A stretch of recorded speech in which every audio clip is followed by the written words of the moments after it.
¿Ya está? Vamos allá. Y dale.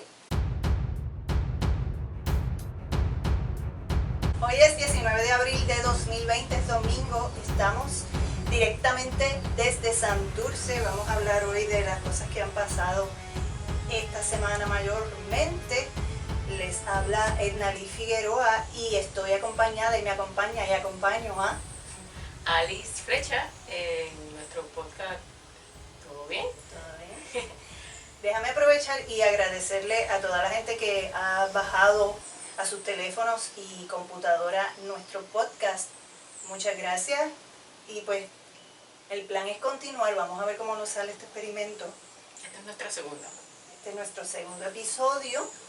Así que una de las cosas que queremos y vamos a estar recordando en cada podcast es por lo menos de dónde nosotras vamos a hacer los análisis, o la mayoría de los análisis que vamos a hacer.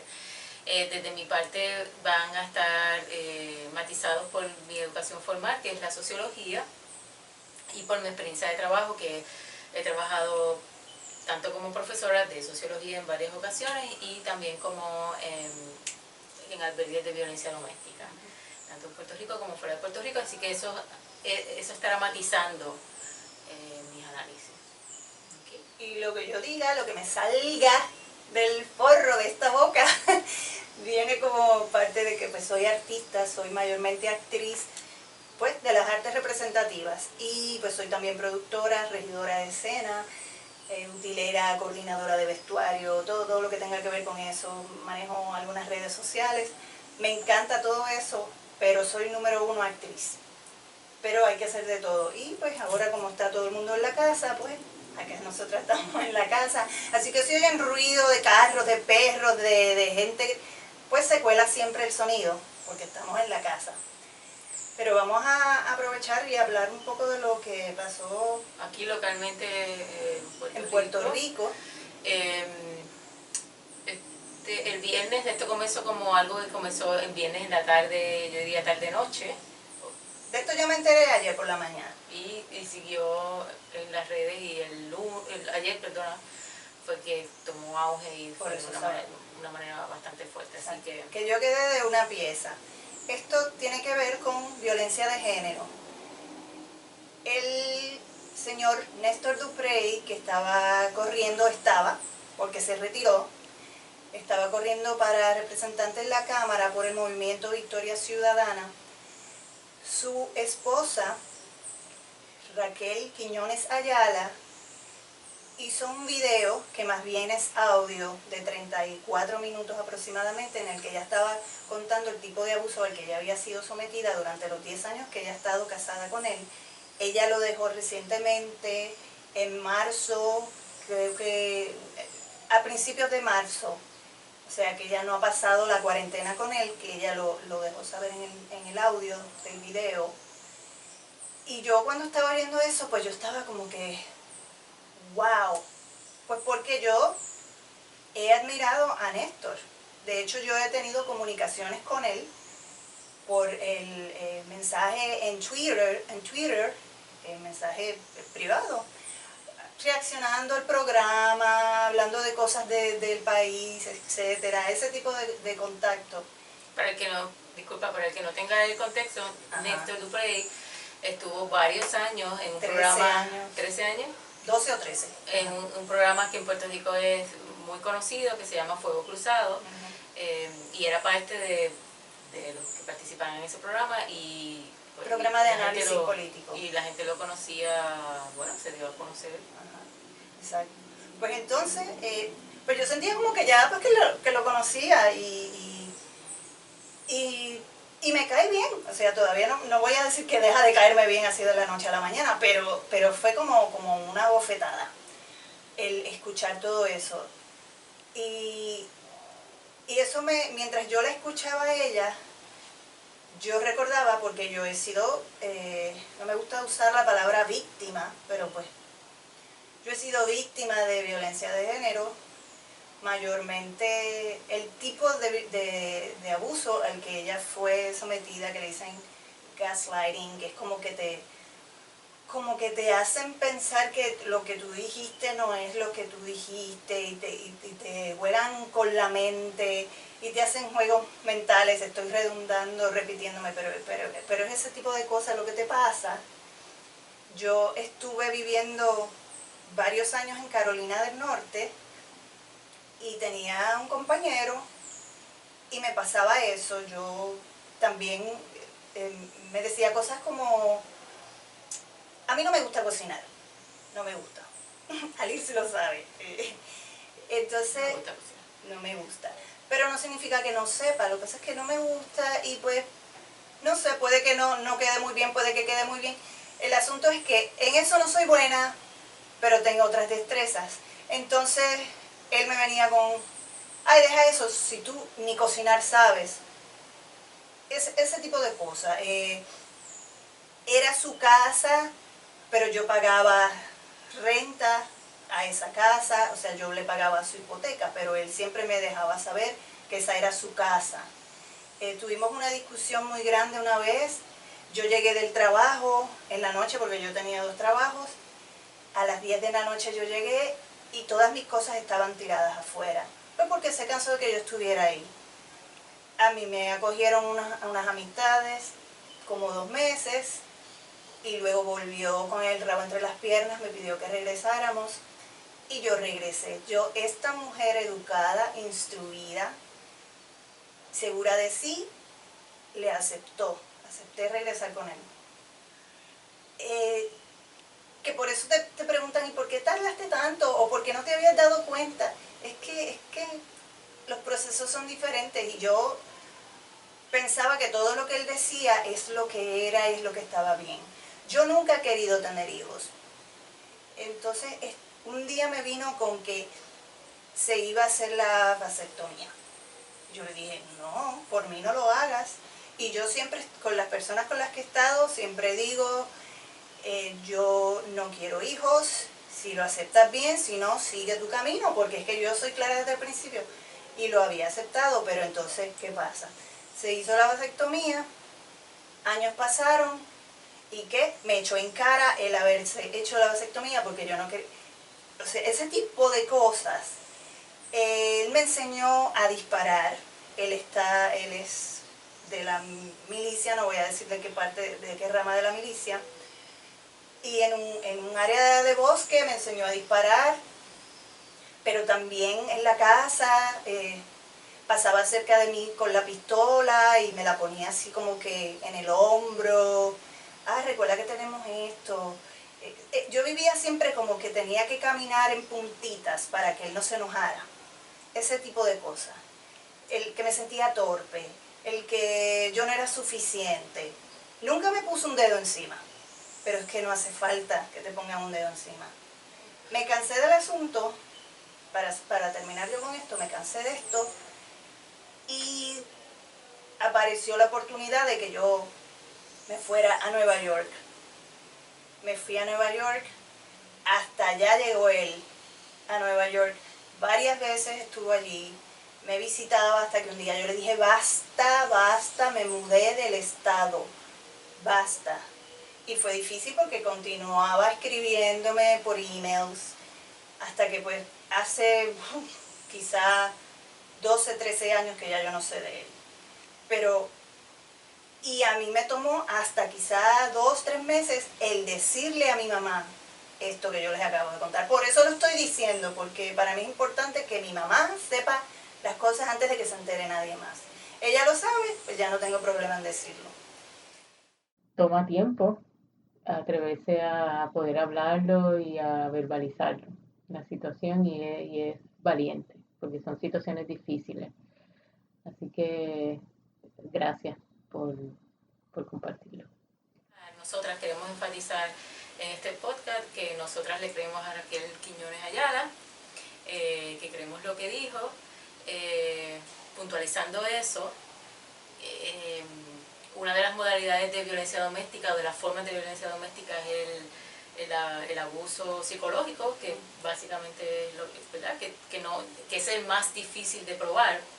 Es el más difícil porque no hay una huella física, como es el maltrato físico, o el financiero, que hay todo o el asunto sexual, que, ¿verdad?, es difícil también, pero ¿verdad?, pues hay una forma de que esa huella ahí se pueda registrar.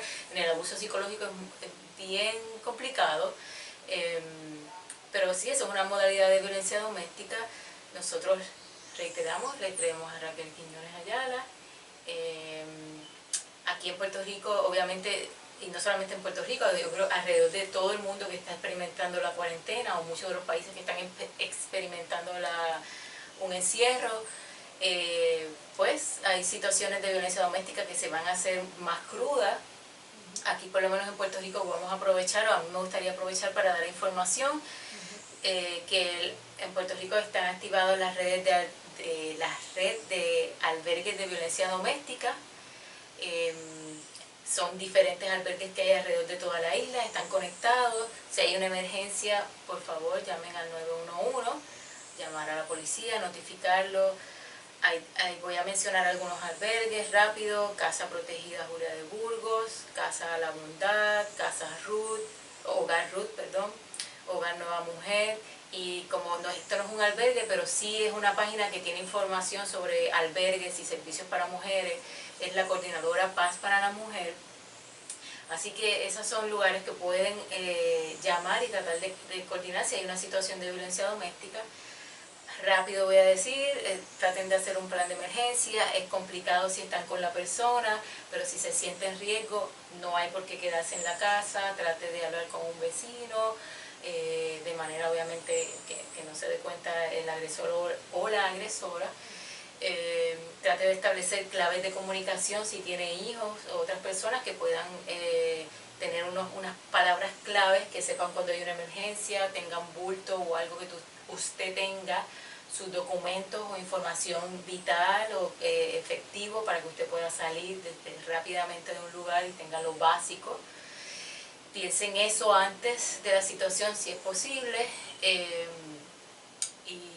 Y los vecinos, vamos a ser buenos vecinos. Si nosotros sabemos o sospechamos que hay una situación de violencia doméstica con nuestro vecino o nuestra vecina, pues en vez de estar pensando en decir y llamar a la policía si oímos fiestas con los vecinos o tertulias de gente que no es de la casa, vamos a estar más prestos. Es mi exhortación a si hay o sabemos de una situación de violencia doméstica, llamar a la policía. Perdona, te voy a interrumpir, que lo que hace que sea más difícil también que las mujeres, hombres también, que se enfrentan a la violencia, es que estamos en el toque de queda. Y porle que a las 8 de la noche es que arranque esta persona a darte cantazo, lo que sea. De momento, yo salgo de mi casa, me van a venir a arrestar porque estoy saliendo en el toque de queda. Mire, ¿sabe qué? Si usted salió corriendo, olvídese, agarre para un cuartel, lo que sea.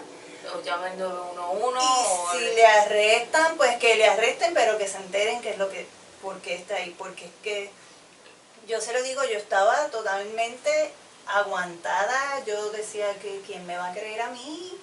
Nadie me va a creer. Y mira, olvídate si te creen o no te creen. Tú hazlo. Sí. Sí.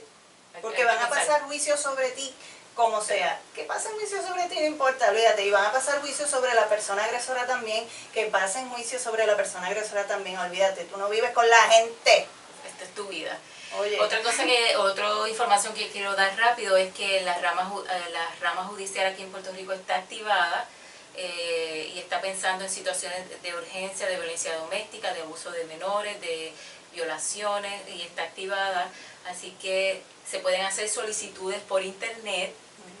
Voy a decirlo rápido, se llama presentaciones@ramajudicial.pr, y se puede escribir por correo electrónico la situación y llenar solicitudes. Ahí va a encontrar cómo llenar solicitudes. Si hay dudas de ese proceso, y eso está activo desde 8:30 de la noche hasta 10 de la noche, 8:30, perdón, de la mañana hasta 10 de la noche, va a haber alguien que puede verlo y va a contestar. Si hay dudas, usted puede llamar durante el día de 8:30 de la mañana a 5 de la tarde, y se supone que haya personas que puedan contestarle sobre dudas de ese proceso. al 641-6962 o 641-6963 con el 787, que es nuestro código anterior. Así que no hay por qué quedarse en la casa si hay una situación de violencia doméstica. Otro punto que queremos hablar hoy es sobre situaciones en Puerto Rico en la cuarentena, del gobierno. Yo entiendo que urge que el gobierno ponga atención a las personas que rentan. No hay ningún alivio, no hay ninguna ayuda a las personas que están alquilando apartamentos, y aquí sabemos que hay un porciento alto de personas que alquilan, así que el gobierno debe estar no solamente pensando en las hipotecas, de parar las hipotecas, que lo han hecho, pero también las personas que rentan, trabajan y pagan una casa. Sí, es una moratoria, o sea, no es que no vas a tener que pagar. No, pero durante la emergencia. Claro. Cuando se acabe la emergencia, en el 2029, entonces... Y aquí otra cosa que está ocurriendo es que urge también que el gobierno tome acción, que hay una situación grande, es las personas que han perdido su trabajo, las personas que no son ciudadanos de Estados Unidos, que no son americanos, que no tienen ningún tipo de ayuda y posiblemente han perdido sus trabajos y son de día a día. Así que hay toda mucha gente que está necesitando apoyo económico y que estamos encerrados, y que el gobierno, esas son las cosas que el gobierno debería estar tomando y poniendo energía, además de estar haciendo pruebas y estar rastreando a los enfermos para que sea viable el que podamos salir a retomar poco a poco nuestras vidas y trabajar y reactivar la economía y vencer esta enfermedad y esta cosa. Ahora que dices gobierno, porque me regañaron entre comillas que cuando se dice gobierno hay 3 ramas del gobierno, que lo sabemos: rama ejecutiva, legislativa, rama judicial. Cuando nosotras nos referimos al gobierno, estamos hablando de la rama ejecutiva.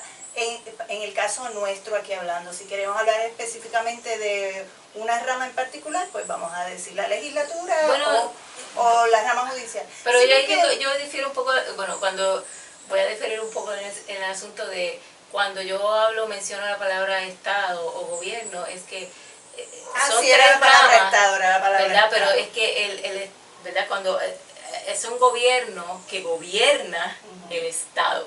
Claro. ¿Verdad? Así que cuando yo digo Estado me estoy refiriendo a todo el Estado que responde a unas políticas públicas del gobierno que está en poder. Y lo que ocurre es que esas políticas públicas mueven a todo el Estado, ¿verdad? Y eso va a depender de cada 4 años, ¿verdad? O como cambien esas personas que están dirigiendo. Así que, por lo menos de mi parte, cuando yo menciono Estado, estoy mencionando todas esas políticas públicas que mueven todo ese andamiaje del Estado. No, es que dijiste gobierno, pero me acordé de esa conversación de esta persona que vino a regañar, porque a mí la gente se pasa regañándome, y yo lo que hago es, sí, cómo no, ¿cómo es que tú dices? Sí, mi vida, sí, mi cielo, sí, mi corazón, porque es que... Pero nada, para cuentas claras conservan amistades. Disculpa que interrumpí un tema serio, continúa, dale. No, todo bien. Por lo menos para mí eso es un asunto que urge, que el Estado, el gobierno, ponga atención a las personas que alquilan apartamentos y traten de ayudar a ese grupo de personas, y de verdad que hagan algo contundente, no de que estar haciendo conferencias de prensa para estar diciendo que hacen algo con las personas que perdieron el trabajo y no pueden accesar a pedir desempleo, que son miles, las personas que están solicitando pan, que perdieron el trabajo, o sea, ayudas económicas para comprar alimentos y no pueden, lo solicitan pero no los reciben porque no hay forma. Así que el gobierno debe moverse de una manera, tiene que hacer algo. Para quienes no saben, aquí en 2 semanas esto va a ser un caos. Programa de asistencia nutricional. Yo soy la nota alcalde. No, y por lo menos lo otro que quería también decir, el tema, es esta semana las conferencias de prensa del gobierno, que finalmente dio acceso a la prensa después de un fin de semana, casi una semana de críticas porque cerraron el acceso a la prensa, así que se fueron ahí medio dictatorial completamente, y abrieron finalmente. Y las últimas conferencias, especialmente la última que dio el que dirige Departamento de Salud, como secretario del Departamento de Salud, Lorenzo González Feliciano. No es que fea hemos tenido esta tres sí. en un mes, o menos de un mes, pero vamos, el señor Lorenzo González Feliciano. González se fue de la conferencia de prensa, y yo quiero decir algo que a mí me llamó la atención. Y él se fue disgustado, o por lo menos sí, disgustado, se fue a la mitad de la conferencia de prensa diciéndole a la prensa que el gobierno había estado mal en la recolección de información sobre las pruebas y todo lo que tiene que ver con salud en esta epidemia, en esta pandemia, aceptando eso, pero diciéndole a la prensa que tienen que cooperar y que tienen que para poder trabajar. Y yo creo que hay algo obviamente no hay un diálogo. En estos momentos no hay un diálogo. Cuando una persona, primero la gobernadora, no le da acceso a la prensa, que ya sabemos por todo un asunto de corrupción, que trataron de verdad de robar millones de dólares, y que el asunto toca cerca Fortaleza, y ella clausuró la conversación, después la activó, pero este señor que entró hace poco, yo no creo que eso sea lo que está pasando ahí, pero sí yo creo que no hay un diálogo que creo que se debe de dar entre la prensa y el Estado, el gobierno, pero yo creo que hay algo que se le está olvidando al hombre que está ahí dirigiendo el Departamento de Salud, y es que ya nosotros en el 2017 pasamos, y en el 2018, ¿verdad? ¿No? Sí. En el 2017 el huracán, y en el 2019 Puerto Rico, el huracán María, sí. Pasamos por unas situaciones horribles con el gobierno, de corrupción, de ver cómo la gente murió, ver cómo el Departamento de Salud negó que la gente estaba muriendo, habían aquí gente muriendo por enfermedades que ya no existen en Puerto Rico, y el Departamento de Salud como si nada, y la prensa lo denunciaba y el gobierno lo negaba. Yo creo que a él se le está olvidando eso, se le está olvidando que aquí la prensa sacó a relucir todo lo que estaba pasando con el gobierno de Ricardo Rosselló, y el pueblo se tiró a las calles. Aquí hay algo lacerado que es muy profundo, y ese diálogo no se va a restaurar porque él se pare allí a decir que él quiere hacer algo bueno, que yo no lo dudo, pero estamos hablando de que él quiere hacer algo bueno cuando en una semana antes o 2 semanas antes se destapó por la prensa todo un esquema de corrupción que se armó en 16 horas. Y nos iban a tumbar aquí 19 millones de dólares. 38 millones de dólares. En pruebas que todavía no, bueno, que se tuvieron que cancelar. Así que ese diálogo urge, pero yo les recuerdo, y yo quiero recordar, que no puede ser posible que sea parando, no dándole acceso a la prensa y parándose y terminando una conferencia de prensa molesto. Si él está ahí, él tiene que asumir una posición, tiene que explicarle a las personas, y tiene que entender que este pueblo está cansado de la corrupción, está harto, estamos hartos de la corrupción, y no nos van a poder callar, y la prensa está muy consciente de eso, y tiene que tener la estamina para aguantarlo, porque la estamina la ha tenido el pueblo por años, y aquí tenemos que empezar a dialogar, pero empezar a dialogar no con arrogancia. Que es lo que yo digo. Somos seres humanos y nos vamos a prender en candela, pero cuando una está en una posición de liderazgo, tiene que tener la mecha larga, porque esto es candela, candela, candela viva, como dice. Y entender en el contexto en que vino, este es todo el contexto. Sí. O sea, este pueblo está cansado, está hastiado es de que los gobiernos nos vengan a mentir, que venga esta gobernadora a enseñarnos papeles. Cuando en 16 horas montaron todo un esquema de corrupción. No estoy diciendo que es él, pero él tiene que entender el contexto que le viene detrás y bregar psicológicamente. En las conferencias de prensa como que lavándole la carita a la gente que ha metido las patas. Pero ¿saben qué? Aguanten presión, porque se tiró gente a la calle en sus carros a protestar en esta semana. Eso sucedió. Y que todo el mundo en su carro y con sus caras cubiertas y con guantes y con altavoces y con letreros y banderas, dejándose saber, o sea, demasiado bien portado. Súper bien que se portaron. Así que el hecho de que estemos en toque de queda no significa que estamos todo el mundo alejado de la realidad. O sea, estamos más que nunca cerca de la realidad. Bueno, y estamos conscientes, mira, llevamos un mes y una semana encerrados y lo hemos hecho y estamos cooperando. Ahora la prensa no se va a callar y yo me alegro de que no se calle. Pero también nosotros queremos, hay gente que está sin comer, yo estoy segura que aquí hay gente que está sin comer, hay gente que tiene problemas para pagar su casa, hay gente que tiene que salir a trabajar posiblemente ilegal, porque si no, no tiene con qué comer. Así que el gobierno tiene que ponerse la falda, los pantalones, lo que fuera, y dejar de estar tapando, si está mal, está mal. Pero, ¿sabes? No se moleste, no puede ser que te moleste porque haya alguien que está tratando de decir la verdad. Y que se molesten, pero que asuman responsabilidad y trabajen. Que breguen. Y mira, nosotros vamos a seguir bregando. Y lo cortamos y lo vamos a dejar aquí. Y vamos a respirar profundo. Y vamos a seguir pendientes de lo que está pasando. Y Puerto Rico para adelante. Y el mundo para adelante. Y vamos a salir de esta más fortalecidos. Como sea. Y no nos van a callar. Nos vemos. Hasta la próxima. Hasta la próxima.